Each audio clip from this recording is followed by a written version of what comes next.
that this will eventually even things out. Maybe, I mean, Natalia is going to have to, roam around the map a lot and look for those picks as soon as he can. EVOS, on the other hand, locks in the Angela to get that added layer of protection. Oh, you smoke screen, you silence, you're going to try and one-shot my carry? No problem. Just press the Hearthguard, walk away. Oh, wow. Okay. They're bringing in the secret strat once again.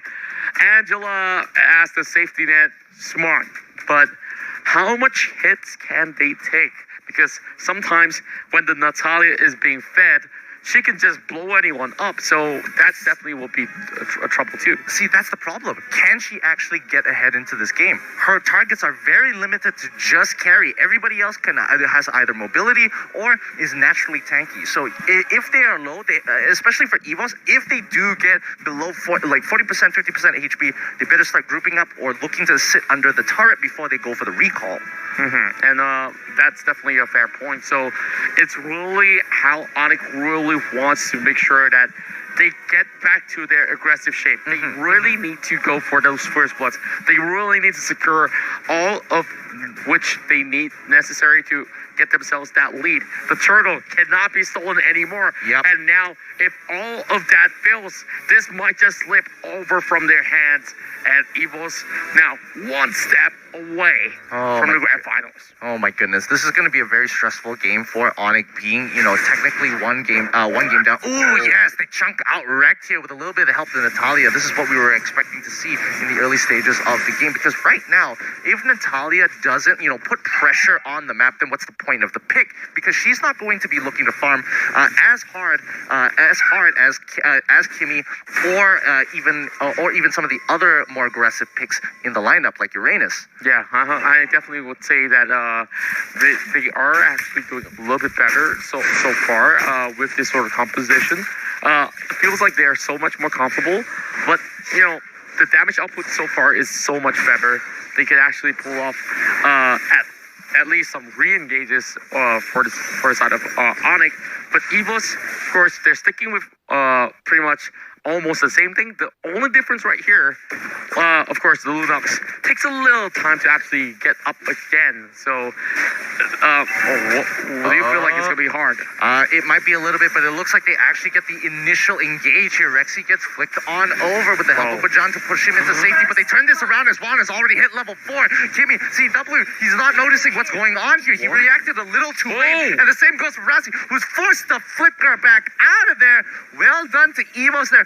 ONIC, it literally was 0.5 of a second too slow to react to EVOS Legends, and that costed them first blood. Oh man, that really was close. I mean, the A4 effort, they tried really hard to actually get that pick off, but look at how EVOS actually swarmed them right there. Like, they kind of knew it was coming, and they timed it so well. But here comes Bajan as well as Wreck. They are looking for Anti-Mage. Yeah, and it looks like Bajan immediately he is notified, like, oh, Natalia's nearby, boys. Well, we better chill. We wanted to go for this initial play onto Anti-Mage, but I don't think it's going to be worth it this time around. And Rexy, he's going to put some damage into Anti-Mage, who is blocking a lot of the hits for CW, and as well as the Natalia, as Luminaire forced to peel backwards.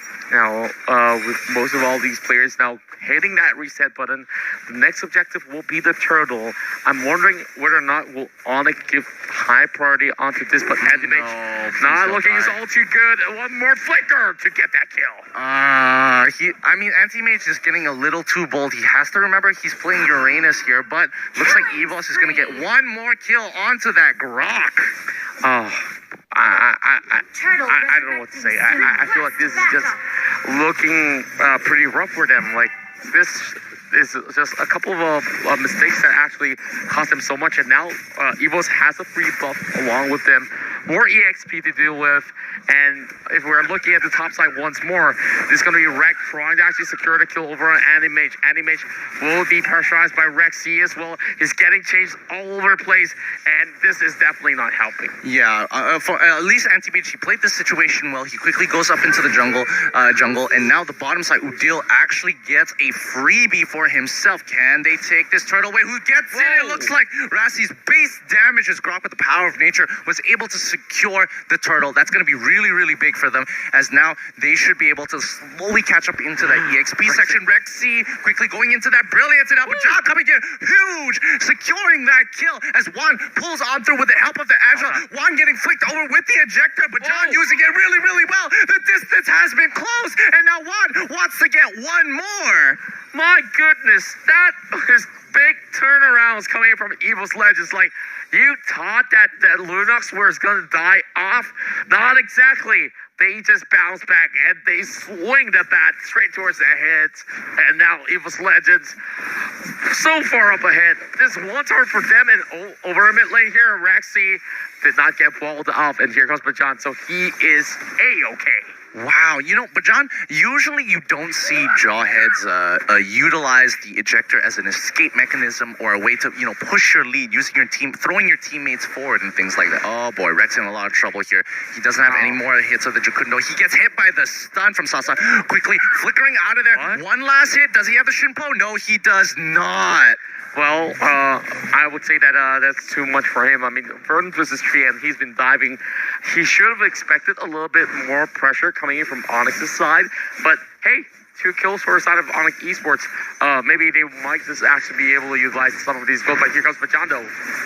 You know what's interesting? I don't think people realize that Rekt single-handedly earned EVOS Legends mid-tier 1. And here's why. Because the moment they all started pulling pressure towards that top side to make sure they secure the kill onto Rekt's chill, they were able to get a better position here onto that mid lane to break tier 1. Anti-Mage is still alive. My goodness. He's still pulling it through. And this is what I was talking about. If Anti-Mage had gone even with the Cho and not given the initial solo kill, again, he would have been in this position where he could actually tank quite a bit more damage. Oh yeah, definitely EVOS have already had this massive plan going all along. Like, yep, they did give 1 kill away. They can't afford that because it's wrecked. I mean, later on he still will be pretty much effective now that they've also got that turtle as well. And Anti-Mage, yeah, he definitely needs to be around, and now he's going to be assassinated as well. Rekt going down for a second time. Rekt does net them an extra turret though, so you know, as long as the offlaner of all people is dying, that's actually not too bad, because remember, look at the items as of yet. Cho is slowly building up more defensive items this time round rather than going ham, getting the endless battle, the bladed hepatitis this time, in comparison to the Uranus, who's barely even finished his first item. Yeah, this is definitely something to take note of. Most of the Cho that has been played out, they play only aggressively, so this is a different side of what Red has brought in from game number 1. For sure. Now, checking out here, CW is going to be able to get his red buff. That's going to be important. Oh, Rassi, is he going to survive? Looks like the Lunox didn't take the magic worship, so there isn't that extra burn. But the impure rage really made Grok look like he was butter. Oh yeah, he just got melted down, and that's going to be the flicker coming from Bajan. Luminary getting engaged upon over mid-side as well. The rest of the members of ONIC will have to back away. Anti-Mage will be able to down the string. He'll come over on the side. Ejector coming up, but he does have so much room, and he does not get flipped all the way back. Oh my goodness, Juan should have absolutely died there. ONIC kind of like walked around it, but when they put the damage and the shield from the Hearthguard was there, on top of the love taps from the Angela, they're securing kills 1 by 1, and Sasa gets ejected backwards, but John making the plays, they secure another kill, and they get the golden staff for their carry. Oh my god. Being Juan right now, it feels so good to play marksman when you have a team like this. Yeah, it makes it all too easy, and now Rex will be actually forcing Anti-Mage all the way through. He can't even escape out of this, and the rest of EVOS looking to actually chase right through. How long can he take? Uranus is actually making some actually great escapes, but it will be wrecked, just knocking it up in the air. Luminaire is still going in for a chase. Oh, there will be the Goblet with 7 kills. Man, Uranus can take so much punishment here as EVOS slowly rotate towards the bottom side of the map. They're trying to be efficient with their movements. You know, they break mid-tier 2, they quickly rotate into the jungle, and then, well, you look at me like that. Yeah. Well, you looking at me like that, Aaron. Of course, like, they did some great turnaround. But, well, Anti-Mage definitely bought enough time on his Uranus. But, you know, that's definitely ONIC Esports still needing to actually do so much more. Now, there's a little bit of a standstill between EVOS members. I'm not too sure why. It seems like they've already set this up in Rekt. as ready for the Royal Dragon, while we, of course, have one taking out the turtle as well. Yeah, this is like a pseudo commitment coming in for EVOS. They know that their main damage dealer isn't there, so they don't want to initiate too hard. They're kind of like, if we get a pick, we get a pick. If we don't get a pick, that's absolutely fine. Just don't use too many abilities. Save your resources until we have everybody. We can't afford to make a mistake like this again. Yeah, they definitely cannot afford any mistakes at all. And we're looking at Luminaire. He can easily just run free. Doesn't really care whether that Rassi could actually pull off that wall charge. They are actually opening up bottom lane. They know they can't defend this. They know Babajan will go in with the ejector and wreck. Constant pressure on the top side. This is definitely that juggle that they are looking for. So who knows? ONIC might just be able to actually find a way to actually turn this one around. Yeah, Rose Gold Meteor just being purchased by Juan. Juan quickly goes back, but John flickers forward, catches anti-mage with the ejector, and now the Angela with the Hearthguard is going to be enough, but nobody is close enough for that puppet on the string to get an effective snare and slow. But anti-mage, he has to be so careful. He only took like, what, 8 auto attacks, and that already chunked him out at least 70% of his HP. Yeah, and now Juan, of course, with that, he will be able to actually push things off. Animage is forced to actually hit off instantaneously. Like Rassi as well, he forced his flicker right there.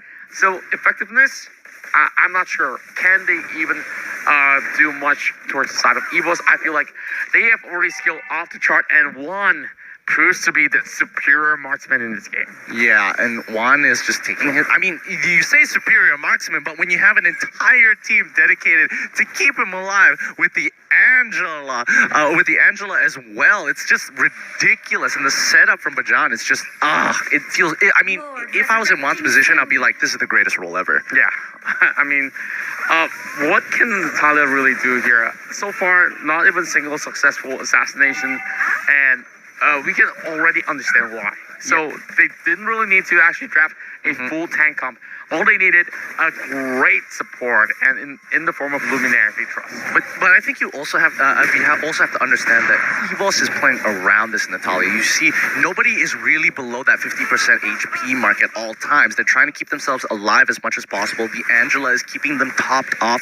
After some big plays, if somebody's low, they quickly either hide away from the Natalia as quickly as possible, and recall to the base to make sure that they are healthy, so they don't give an opportunity for that Natalia to get those freebies. Because once she gets a couple of those freebies, that snowball starts rolling forward. She eventually can start hitting the bigger targets. Like, oh yeah, now I can start one-shotting the Cho. I can start one-shotting your Jawhead. Yeah, that's pretty much right. And so far, I'm really concerned here. They do have the Lord. It's marching over the top side here, while the rest of EVOS, they just need to pressurize either one of these lanes and look for the end point. Oh yeah, you can see Bajan already going in with the flicker. He actually whiffs the ability. He has to use his ultimate to Rassi to get on now. This was a little bit of a mistake, a little bit of a misplay coming in from EVOS. However, they do have Lord. They want to make the best of the situation. Juan already has Angela already inside of it. They secure the kill onto Grok. He's dodging around. Those love stabs are keeping him so alive. It's actually infuriating as they look to secure the game. And this will be EVOS Legends heading back to the grand finals. How are these guys so consistent as they will be able to walk closer to the podium? That is just, wow, just grade A plays coming in from EVOS, on top of the fact that their draft was really, really good. It's really tough to play in ONIC's position because they have a composition that relies very heavily on a snowball, and that snowball just did not happen.